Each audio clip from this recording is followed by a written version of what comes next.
In our country today, if we look around, we see we have great quantities of food and places to eat, places to go, places to fill ourselves up. And most people have access to the food they need, although due to circumstances we know some people are in need of help and need of food. And there are resources, and even in our own parish we work to give some to the kids at school so they have food on weekends. But in our life, how common is it that we have to eat? Nobody can live unless they have nourishment, unless they have drink, water. You just don't live, you don't grow, it's necessary. And in family life, families come together and share their meal, and it's a special relationship that food has within a family. Although today, the stark idea of everybody having breakfast, lunch, and dinner together is not the same, as schedules are skewed, and just families sometimes have trouble just getting together for dinner.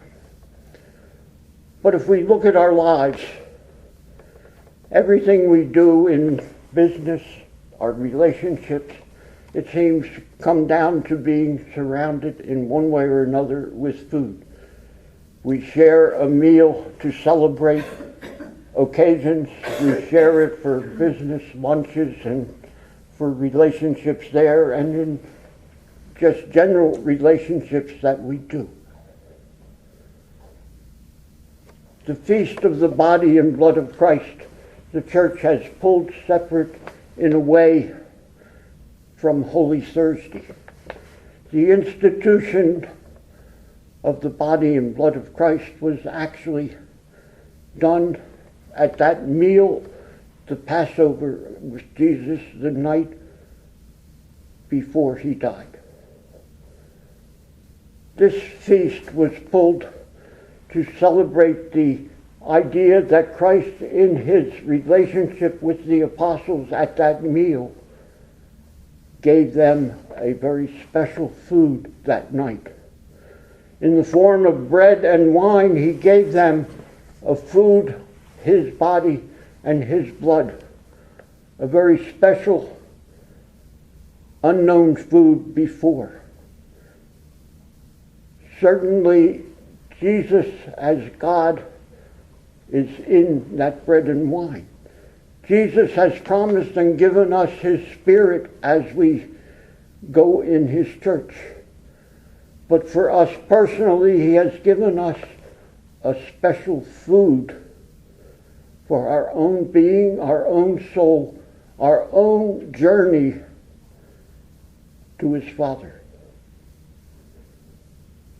Certainly, we should respect the Eucharist as Jesus, as God.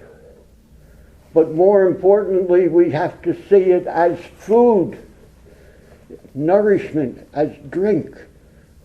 It's what sustains us and keeps us going in a relationship with him and his Father that is as intimate as the relationship we have with the family that we eat and share with every day, and with our friends that we eat and share with at other times.